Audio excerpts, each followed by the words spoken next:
Ray for taking the time to have the first subcommittee meeting to discuss technical advice for the Stockton SERP. And one of the things in talking with, in listening in the steering committees and talking with a few people, it really came down to wanting to get together and talk about what technical advice we need to implement the Stockton SERP in the best, most efficient, most effective way to make sure that the steering committee members have the information that they need for this process. And so we've had a few examples of where we use technical advice, and we've shared this in the SERP development phase with the Stockton committee. But now that we have an approved SERP, now we definitely want to take the time to understand.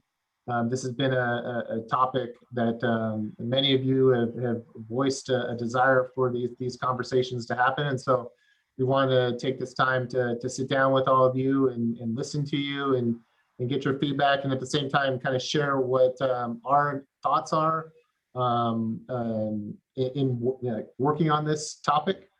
And so, what we had initially had done was put together kind of like a breakdown of all the different measures that we have as part of the Stockton SERP, and was hoping to kind of go through them and like identify which ones we think we need technical advice to be able to work on those measures, which has the potential either to work on those during the steering committee meetings or as part of subcommittee meetings. And then look for those technical advisors as well as possible partners that we're going to need on doing this work. And so that was kind of our initial thoughts on how we would approach this meeting, and then also hear back from the steering committee if there's any gaps there on other thoughts that they had on what technical advice is needed as part of this process.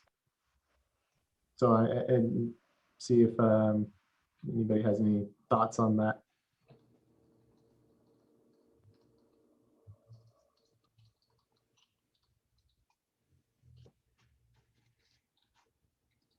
So maybe Jess, maybe you can pull up and just she's taken Jessica that has put this together, and it's got some initial things filled out. They're by no means like definitive. I mean, it's just kind of like an example of what we were thinking about this exercise.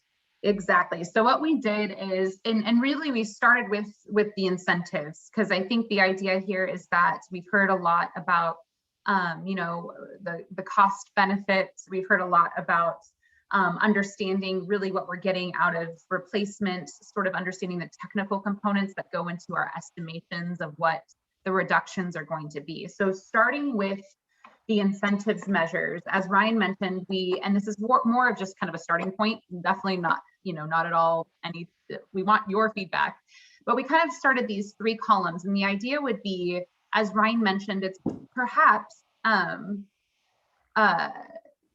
maybe there are places where technical advice isn't necessarily needed. A good example is residential lawn and garden equipment. The measure is to replace gasoline-powered lawn and garden equipment with electric lawn and garden equipment. So, unless you guys tell us otherwise, certainly I think the idea there is you guys have helped drive what the number of those replacements are going to be. Really, the advice there from you is going to be, how do we get outreach about this? How do we help people apply? How do we get that incentives measure going?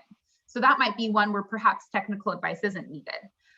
Some major ones we as an air district can already tell you right now we want help and technical advice on are vegetative barriers and urban greening, air filtration in schools, air filtration in homes. So those are the sorts of things that we think when it comes to getting technical advice and starting subcommittees, we can maybe start from this place where we go down each measure, hear from you all. Not only do we think there maybe should be a technical expert at the table, but then if you all have an idea of either a very specific contact or just in general, a partner that we should look to work with, and that can kind of help us build this list of technical experts.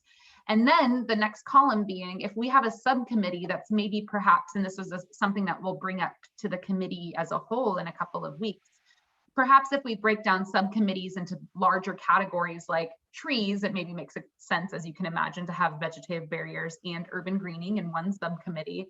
You know, perhaps that outside partner or contact, that technical person, is specifically involved in that subcommittee, where you can imagine a technical person who knows a lot about vegetative barriers is probably not super interested in a subcommittee about bike paths or air filtration or anything to do with heavy duty trucks, although I don't necessarily want to assume.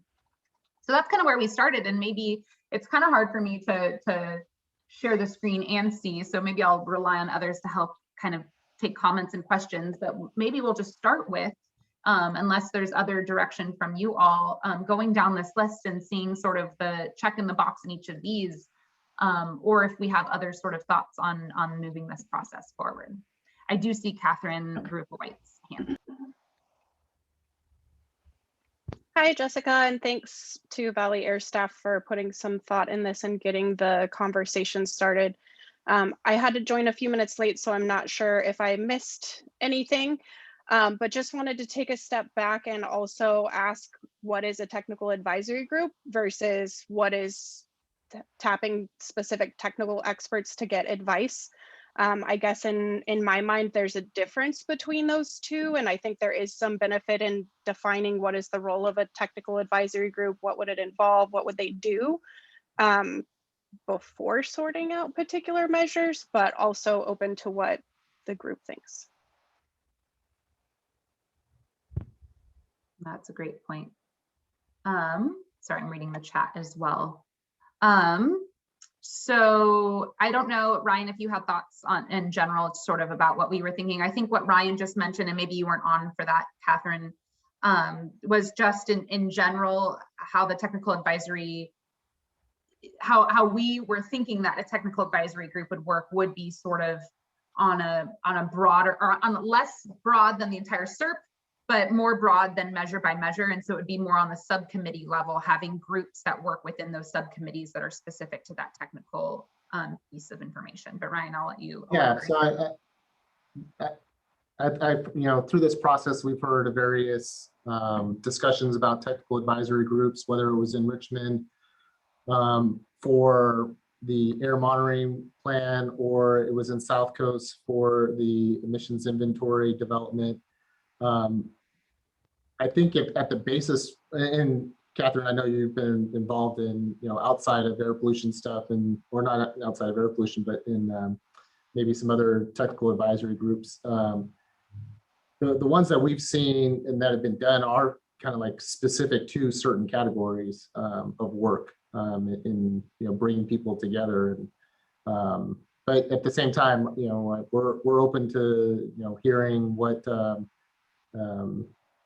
other needs that the steering committee may have. I mean, for us, the big thing that we want to do is we want to work with the steering committee to implement the measures and get the emission reductions associated with those measures as quickly as possible and efficiently and effectively, while, you know, working directly with the community steering committees and any agency partners or other partners needed to, you know, for that work. And so, I mean,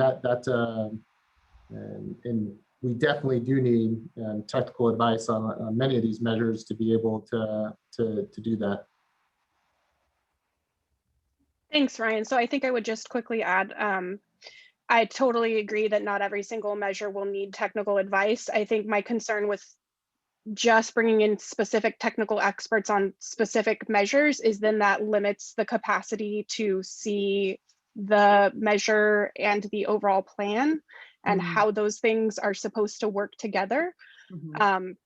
So yeah, that's kind of my leaning towards having an actual like group that is formed, that even if the different technical experts focus on specific measures, that they're at least still in conversation with each other. For me, I feel like in this process, one thing that's been kind of sticky or tricky to wrap our brains around is the technical analysis of like, how many emission reductions do we think we could get from this measure, and what is that based on, and what are the whole kind of suite of options available out there.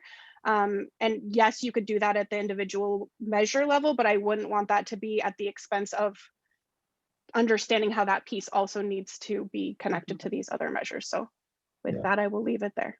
Okay, now that's a good point. And you know, I've heard some, and maybe Brian, if I'm wrong at all, you know, please jump in. I mean, I think there is going to be some evaluation on at a large scale on how all these measures combined are effective at improving air quality and, you know, health effects and other stuff as part of like these overall, you know, community by community, but I think looked at maybe on a statewide level. But you know, going through this process, I think it's one of those things where, you know, we're always open to the conversations and, you know, what the steering committee needs. And, you know, if there is opportunities for, you know, the various technical advisors for the different measures to get together to at requests for the steering committee, like steering committee members might have, you know, specific requests for information where, you know, we, you know, pull together the various technical advisors to help us, you know, pull that information and present it. We're definitely open to that. Yeah, and just kind of looking at the chat too, to Ned's point, this is, and maybe I misspoke earlier, this is not just exclusive to reducing emissions, but also reducing exposure. So that's where, oh, Ryan, Wow. are you on my screen, Ryan? Oh, you gave me control? Yeah, you told me. You told me to give you. I was like, whoa, there's like, things are getting crazy over here. You guys all saw my lovely daughter / my disastrous desktop, but that's okay. Yes, so it's not just emissions, but also exposure reduction. So that's certainly a good piece of it too. So thanks, Ned. I saw Taylor and then Mary Elizabeth. Yeah, thank you.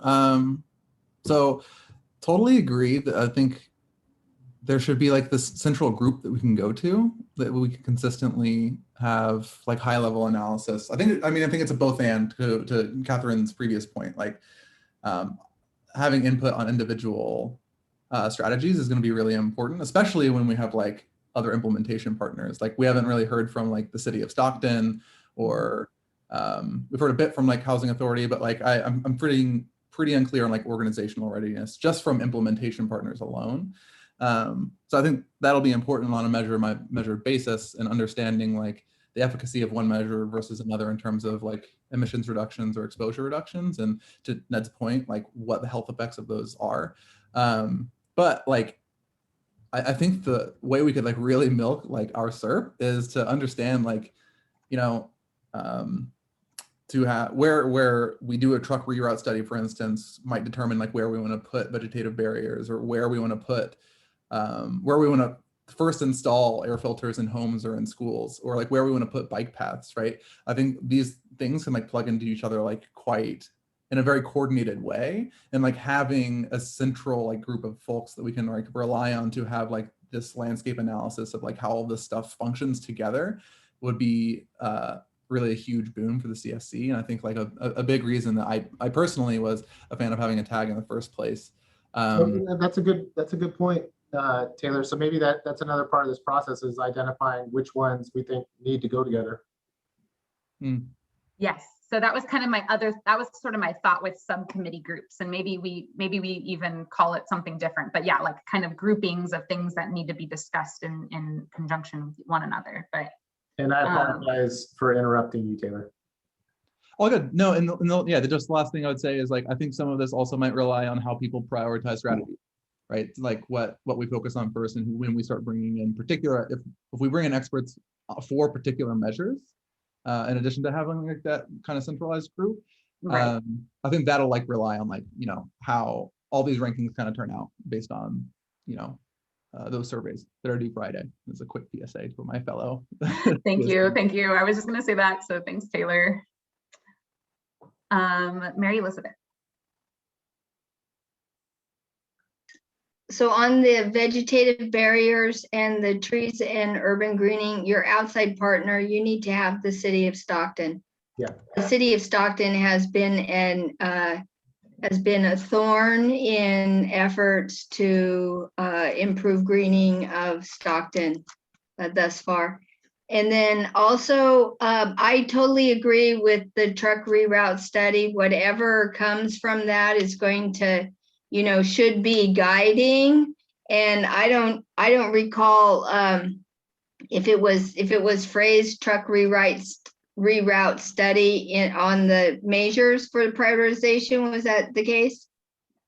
Yes. Yeah. So I can't remember on that. The locomotive switchers, we were already notified would be a longer term effort. And so with the outside partners, I mean, were you all thinking of UP or California Traction? So maybe I'll clarify here, certainly, and I don't want to cut you off there, and I definitely want to talk about outside partners for all of these in terms of implementation, and that's something that I think every CSC meeting we're going to be talking about. Maybe I'll clarify, this column is more for like, if we're talking just the technical piece, and maybe this is to your point, so I'll stop interrupting you, but just the technical piece, if we're doing like a technical advisory group, who would be sort of that partner we bring to that table. But so maybe I'll defer to the incentives folks if the direct like UP is who we would partner with. I don't really know the answer to that. Yeah, there's a few groups that have switchers within the community. Those would be the people that we would. So I think there's a couple different things. There's probably owners of equipment that would look to change out. And then there's like more of the other type of measures where we're going to have to, look to coordinate and work with people and get advice, and I hate to keep on going back to vegetative barriers, but it's an easy one because it seems at a base level easy.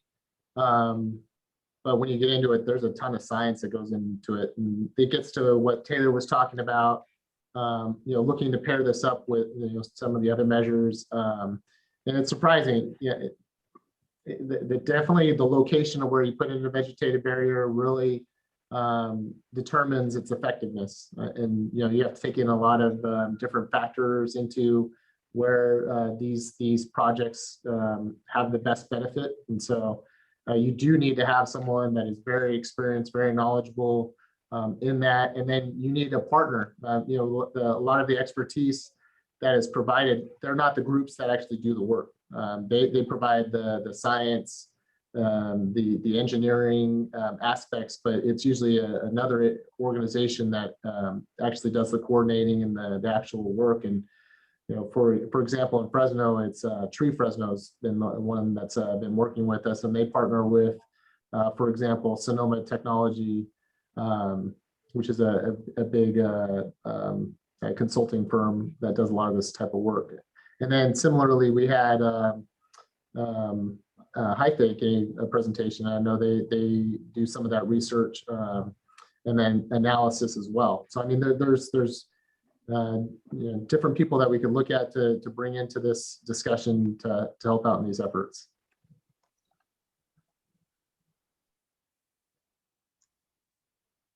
Douglas, I see your hands up.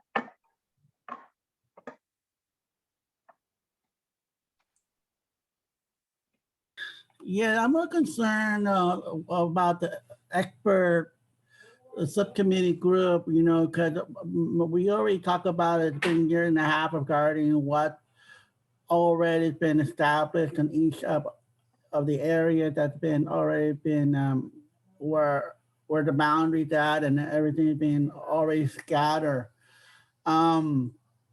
The thing that I noticed that in the past we had experts from outside the district regarding from Berkeley, which I'm came from the Bay Area. I was born and raised in the Bay Area, but to me it doesn't make any sense why we have a student from outside Stockton making that determination as an expert. Then we have other colleges that are here like UUOP or other Stanislaus or something in the valley that understand what the valley really is. I mean, it doesn't make sense to me, but I just want to make sure that we have somebody that that knows about our situation and knows about our weather condition, knows about what's happening if that concerns me. And So as far, you know, are we trying to train ourselves to be expert of this particular steering committee in this situation regarding what to give and what not to give, what can be given out as far as that concern? That's the only concern that I am when it comes to a subcommittee. Are they going to divide it in different expert in land use, filtration, trees, or locomotives? That's the only thing I'm concerned about. That's all. Thank you so much. Thanks, Doug. Yeah, I'll hit at a couple things. So one is, I think what Doug was referring to were a couple, I think we sent out the invitation, but I know I saw a lot of you there. There were a couple of recent presentations from some not super local colleges is kind of, I think, what Douglas is hinting at. You know, colleges that are in the region, but not necessarily from the Valley, from the community, that presented on a lot of great data and did a lot of great research, I think, on the area, and 617, I think, actually implementation, some technical information. And so, Doug, to your point, you know, I think with a lot of this too, if, you know, when it comes to outside partner and contact, maybe let's make sure that we all think of the most inside outside person, right? So let's think of partners and contact folks that we can work with that are the local agency folks. And obviously, if we need to bring experts in that aren't local, that can be a piece of it. But I think that would help alleviate that concern. And then to your other point about, you know, the separate subcommittees that are kind of different groups, that is the hope. So we can sort of tackle a lot. There's a lot of money in the SERP and a lot of things that we want to start getting going now. And you guys heard us say it over and over again. We need to start spending this money like yesterday in order to make sure we can all meet our commitment. And so it's going to take a lot of work, and the sooner we can hammer out some of the details, the better. And so I do think that is the goal. At least that's sort of the goal I've heard proposed kind of from a few of you at recent meetings, is maybe we kind of tackle it in different groups. So that's kind of the hope here too, is that we can divide it that way. I see Deldy and then Kevin. Yeah, go ahead, Kevin.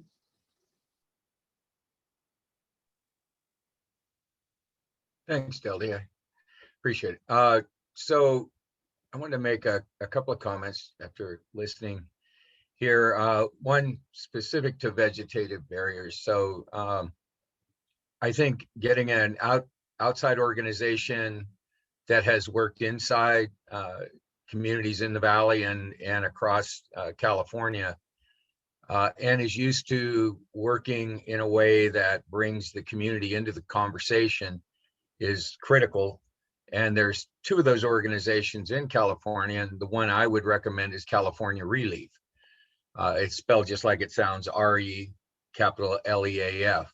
So they also they get their own funding from outside. They also pass through funding to other groups, so potentially could leverage existing resources. And they have a pretty strong reputation. So especially, again, of engaging, for instance, with the CSC, seeing who's interested in joining a community advisory group that might want to work on that or certainly advise it. And then, you know, checking in with the city. They're really good at engaging with the local government agencies, the cities at the same time. And they've been successful in Oakland and Sacramento, a number of communities down in LA. You know, they're pretty good people. So I think it's at least worth talking to somebody like that who's also a nonprofit at the same time but has those technical chops nested within. So there's somebody there who can translate that for others like me who may not be familiar with urban greening and how it works. So that's a suggestion there. The other piece is identifying who's the target audience here. Who are we trying to get these incentives to? Mm-hmm. So, you know, I mentioned it with the lawn and garden, but with all of this, you need someone who can talk to that group and not just the group as a technical entity. For instance, I used commercial or residential lawn and garden equipment, but any of these things, truck reroute study, heavy duty electrical vehicle charging infrastructure. So there's already contractors who are being paid to do this by either the CEC or CARB. So they have a vested interest in seeing this happen. They already have the expertise. Most are nonprofits, some are not. So they know the work. they're already doing it, by the way, in Stockton with regard to the charging infrastructure along with the air district. That would be Center for Sustainable Energy, but there's others as well. So again, let's tap those folks who already have relationships, in this case, within San Joaquin County and have been doing that infrastructure inside the community. So wherever we can, get people already engaged in the community, working with people in the community. I agree with that 100%. But I think we could go through this list, and I think the air district, especially, you guys know with a lot of these things, who those contractors are that are already funded to do this work. And in fact, some of whom are using or vending or getting your incentives out there on the ground. So I think, you know, rather than completely reinvent the wheel here, that's important. And then what the CSC offers is that that connection to populations in the community who those incentives aren't reaching now. So you've got the incentives. You've had heavy duty truck vehicle charging infrastructure for years now. You know, electric school buses for years now. I did a Got Buses campaign with Kevin Wing way back in 2008, for God's sake. They've been around forever. So why aren't they reaching certain school districts in the school of in the town of Stockton? So what's missing? Well, maybe it's having people from those school districts in the conversation. And I bet some of them are right here on these steering committees. Yes. So tapping that local knowledge, again, that's about communication, making sure that the communication makes sense, not just to the school district, but what about the parents in that school district? You know, I've always felt once the parents know, they're going to advocate for their school as well. And maybe even be willing to sacrifice something for it in terms of property taxes or something, but they're going to want to see this happen. So what is the goal? You know, who is communicating and who are we communicating to? Yeah. So you know, it's fine to talk about TA, but you know, you can get lost, and it sounds like it's getting kind of lost here a little bit as we keep focusing on highly technical people. Yeah. Well, I think you bring up a good point, Kevin, in that I think for those of you that were at the agenda setting meeting for the next Stockton agenda, we are, you know, one of the main goals, I think even Matt and Taylor we were on like the same wavelength that day. The thought was that we would do exactly what you're describing, Kevin, where we set up and have those discussions maybe in subcommittees and set forth goals, outreach plans, who the audience is, who we need at the table. So this meeting in particular was really to talk about the technical piece, because, you know, I think we all understand that in an hour, we're not going to identify every partner for every measure.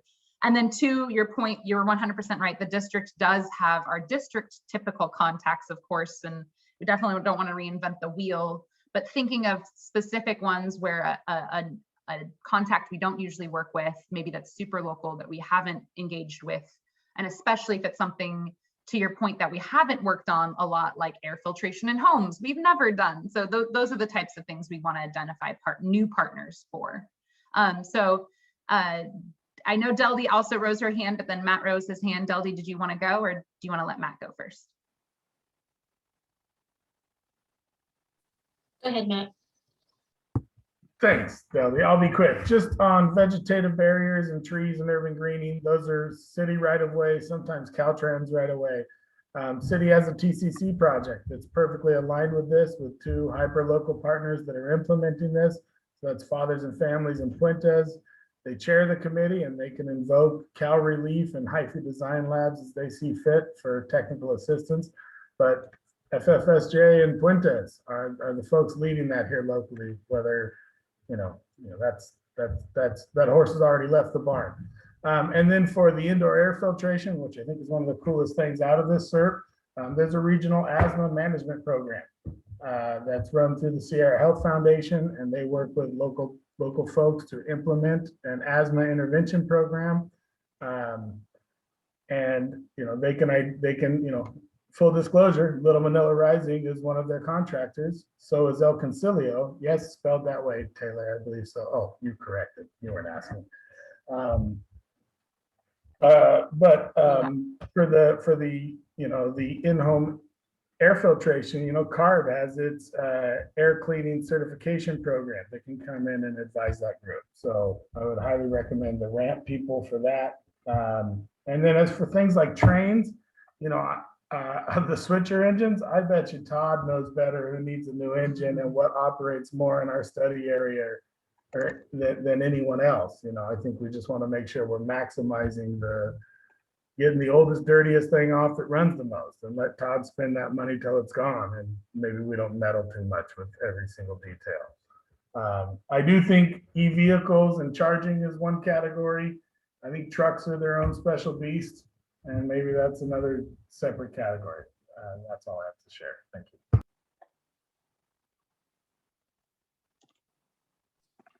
Deldy.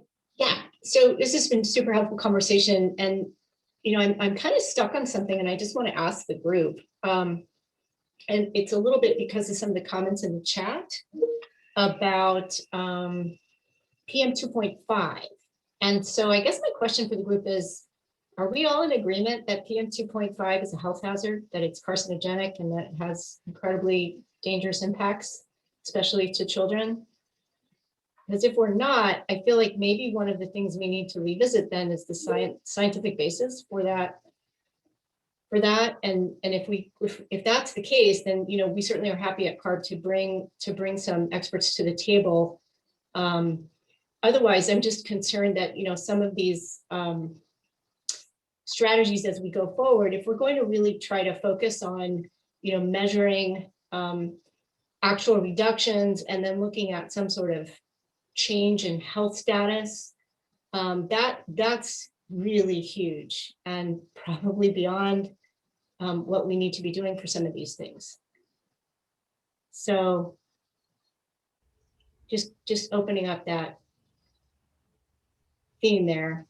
And I know it's been a while. One of the things we tried to do, Deldy and those who weren't kind of in the beginning, we did bring someone from OEHA. So maybe if that is something to sort of ground truth, like kind of reset, they came in and spoke specifically not only about the health, you know, risk of PM 2.5, diesel PM 2.5 actually in particular, but then even how scientifically they arrived at those conclusions and went through that process. So yeah. Ned. Yes. Okay. So as a person who made a submission to the EPA, the Scientific Health Study Group, it's not completely clear at low levels whether the PM 2.5 has a significant health effect. You know, at 18 or 16, you know, micrograms at this level. But that is why it is important to measure health. We have a situation. You can go to any office of the San Joaquin Valley Air Pollution Control District, and you can see the dramatic drop in the criteria pollutants.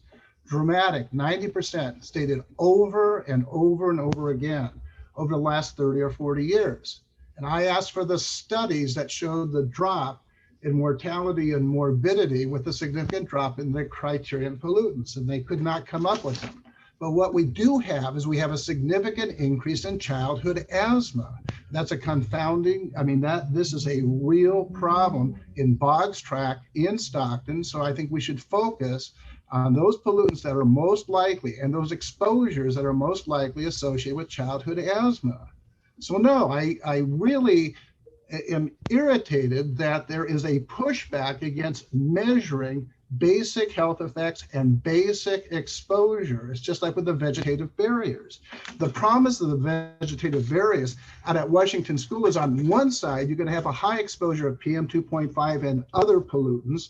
On the side that faces a school, a very low exposure. You should measure those things and try and figure out what type of vegetative barriers are best for reducing exposure. The ambient emissions are not affected whatsoever. Then you should take a look and see what is the incidence of childhood asthma at Washington School, not only with vegetative barriers, but with air filtration. And you can study that. And I think it's a dereliction for AB 617 and CARB or anyone else to avoid that.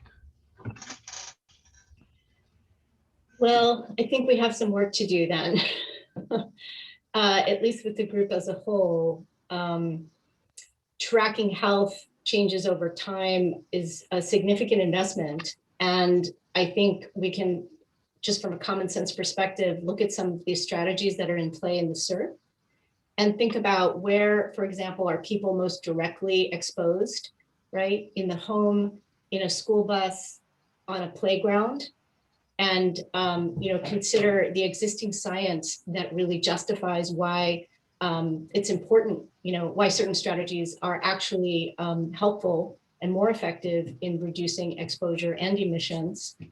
But the idea that we would then be sort of tracking health metrics over time, I think that's going to be super challenging if the purpose is to try to, validate that underlying science. I think that's been done. Mm-hmm. I disagree. I strongly disagree. This has been a recurring theme. It's been a challenge to the San Joaquin Valley Air Pollution Control District. We had a representative from the CARB scientific group. This is not something that should be brought up in this meeting, by the way, who said the CARB was prohibited from conducting the type of scientific health studies that we're talking about here. So this avoidance is a big problem to me. And if you want to have any legitimacy with AB 617 having beneficial effects, you need to measure health effects as well as exposures. Is this where the majority of the group is? Would others say? I'll just chime in that we started to have discussions about health studies and targeted monitoring back in October. And then that meeting didn't really go anywhere. And then we never really revisited or reauthorized the camp. So the CSC was very much divorced from the monitoring strategy at that point. From the camp document or the camp, because we've had several meetings since then about the camp. Yeah, they just never Camp document. integrated any of our comments or the recommendations like Netter is making. So it became a science project for Air District staff that we never voted on or authorized. I don't know about that. Hopefully with all of the meetings that we've had since then and all of the placement of the monitoring, the main goals of informing the community of localized air quality and all of that is still met. But I certainly think it sounds like maybe this is just another action item, is to talk more about the camp document and move that forward too, it sounds like. So I'll definitely note that, Matt, as well. Okay, thank you. Thanks, Delby. Thanks for your comments. So with that, and I just want to do a time check. We have 12 minutes. I think that we've definitely gotten some great starting feedback. And I think we all acknowledge that this is not a one-time conversation, the only time, but we are hoping to get this going, and we have a really great start. So I would like to, if we can, kind of maybe just take another quick look at this, and maybe we send out a fillable version. This is actually the same spreadsheet you all got with the prioritization. The only thing we did was add these 3 columns we're all working on together right now. And so what we could do is maybe send this out fillable so folks can sort of think about it. And if you have other thoughts on whether or not we want to have a really sort of deep dive, or you had other outside partners or contacts that would really be helpful in this technical advisory group piece that we're discussing today, then we can kind of get that going. Asking the next 10 minutes to think of everyone that could be useful, maybe as representative of all of the knowledge you might have. So go ahead. Hey, just real quick, so we should probably, like Taylor's suggestion, let's add another column in here and talk about which measures would be beneficial to pair them up for discussion. So he was talking about truck reroutes, vegetative barriers, those types of things, and helping to inform those types of discussions. That'd be good. Thanks.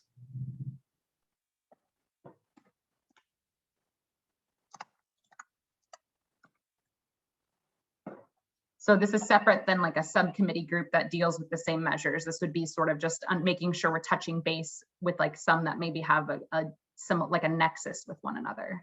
Okay. All right, I'm going to do some sort of, we will make this prettier, but just, a good example perhaps might be, well, you know what, maybe I'll leave this, again, we only have 10 more minutes, so maybe I'll leave it blank, and when we do send this out, folks can sort of fill in. And one thing we'll acknowledge is certainly the comment about vegetative barriers and truck rerouting as sort of one component.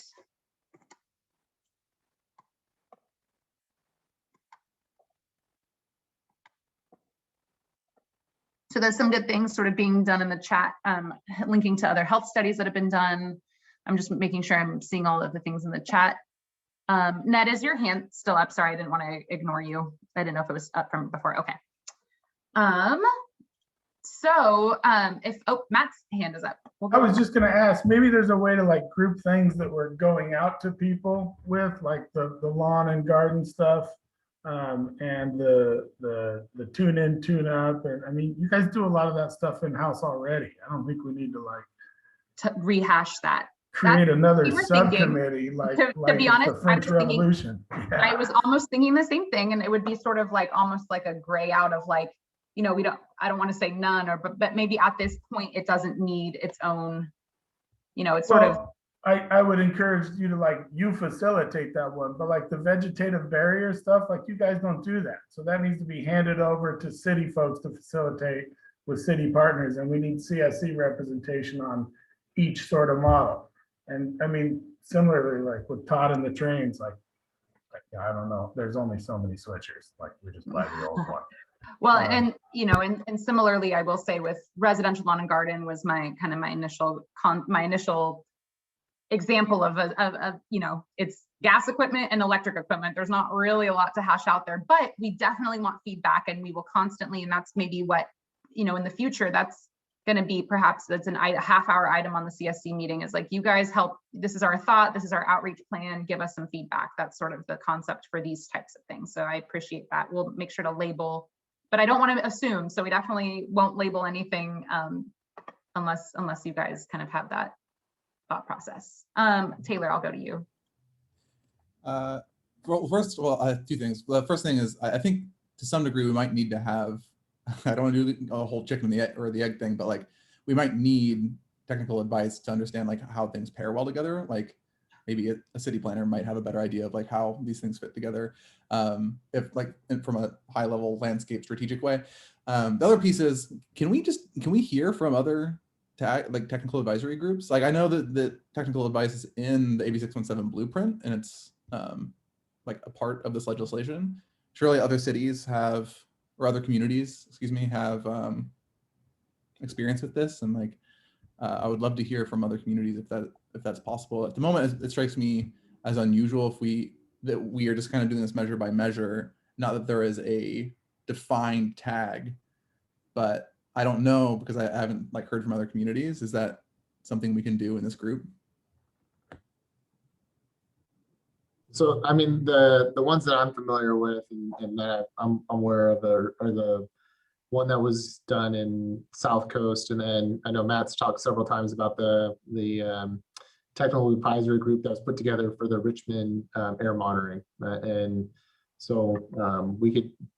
And Matt probably has a contact for someone that participates on that one, and maybe we could bring them in to talk about how that group was put together and how they worked on the specific air monitoring, and then we can reach out to South Coast and see if we can bring someone to share on that one as well. Are you looking? I'm assuming, Taylor, you're looking more for someone that participated, not necessarily a district person that participated, but you're looking for someone that was on the group itself. Yeah, no, I think that'd be helpful. Okay. Yeah, and Ryan just mentioned it, Matt just threw it in the chat. The Richmond one is a little different, and that's kind of where our thoughts were. Richmond was monitoring only, so you can imagine kind of the specific people maybe all had some sort of string of the same thought going through their, they're all kind of focusing on it, even though monitoring can be different in different places and you can have expertise in monitoring, it's still monitoring, right? And so I think South Coast, maybe to Ryan's point, I think that theirs is definitely broader. So that could be something that theirs was specific, and this is where I think it'll be good for someone. It was specific on the emission inventory and providing information to steering committee members, because there was a lot of questions around the development of the emission inventory for the communities that they had down there. And so that's when they formed the technical advisory group. Got it. Well, certainly I think either way, that's a great idea, because even if to your point, we find that all of these technical advisory groups are really focused on one particular thing, that can help us drive, to Taylor's point, to understand how, if we're doing something that's so broad on all these different measures, is it Is it a team that kind of comes together, like Catherine mentioned, but really we work separately and kind of bring them together, or how do we divide it up? So talking with others can be helpful too. We have 4 minutes. So I kind of want to outline next steps, if that is all right with the team, and maybe hear any next steps that I forgot from all of you. This is not an open and closed case. This is an ongoing, evolving spreadsheet of information. And so we will certainly send this out to you all to get any sort of feedback, again, on sort of the driving need for technical advice, at least from these measures so far. What we think it means to link up the measures, but to Taylor's point, maybe that evolves when we get more input from other technical folks, city planners being an example. I definitely want to see kind of what other partners or contacts you all come up with, or folks that maybe weren't able to make this call. So that is hopefully what we'll get. And then tomorrow, you guys should all see, you will all see the draft agenda, which will outline a piece, as we mentioned during the agenda setting meeting, which a lot of you were on, a piece where we talk about the prioritization results, another shameless plug for finishing that survey, and in conjunction with a lot of this great feedback, and really what that means for next steps on subcommittees, I think will be driven by that discussion with the committee. So we're going to send this out, get feedback, and ask for you guys to fill out your survey. Those are the 2 main asks from this team. 3 more minutes. Are there any other sort of thoughts on next steps? I see a question from Catherine. I don't know if we want to, would tag members be paid? How can we get people to spend time when they may already be in high demand? That is an excellent point. So I don't know how that works in other committees. I don't know if there's a stipend for being on the tag, or is it voluntary? Matt, do you know? It was voluntary in Richmond. I actually like our chances of being able to recruit certain volunteers. There are people that would love to be a part of this process. I think the real question is like CSC people attending meetings, and because, you know, to Doug's point, outsiders don't make the decisions. They just inform the CSC members, and that these subcommittees would report out to the broader group. So taking care of CSC members that have to be in this process is what I would be mostly worried about. Thank you for that. I'm reading Mary Elizabeth's, oh, she's gone probably, it sounds like, based on that chat. I'm gonna stop sharing my screen so I can see faces. I see like 4 faces when I share my screen. Oh my gosh, there's so many more people here. Any other sort of final thoughts? I really, really appreciate, I think hopefully we feel like we're on a good track to at least get the semblance of whether it's one group or several groups or a hybrid, at least starting to get those partners, those contacts, and then just ideas from you all. Again, I think meeting with the larger CSC and talking really about subcommittees and implementation will help bring a lot of these sort of to full fruition. And I think we'll have a clearer picture on subcommittee next steps from all of this information. Yeah, and to a few people made this point, we'll go ahead and fill in. I mean, we've had conversations about quite a few of these members with potential partner agencies, and not to quote unquote recreate the wheel. So we'll add that information as well. But I know that, you know, not being the Stockton experts, there's a lot more people that could definitely help us out in implementing these, and you know, the steering committee is very important in helping us in that effort. So we appreciate it. Yes, we didn't want to necessarily go in here and just have this all filled out and present it today. So we appreciate you letting us have sort of an open slate, but we are happy to, as Kevin even mentioned and Matt mentioned, start, you know, we do have a lot of contacts for a lot of these things, and we can start filling it in and letting you know who we think would be good partners. And then, like I said, it'll evolve. Yes, exactly. CSC members are experts. Thanks, Catherine. That's exactly right. And that's why we wanted to hear from you today. And we already got some great, you know, contacts and some great folks and great things I hadn't even heard of from a couple of different people. So thank you. All right. Last shameless plug for filling out or reminding your other friends on the CSC to fill out that prioritization survey.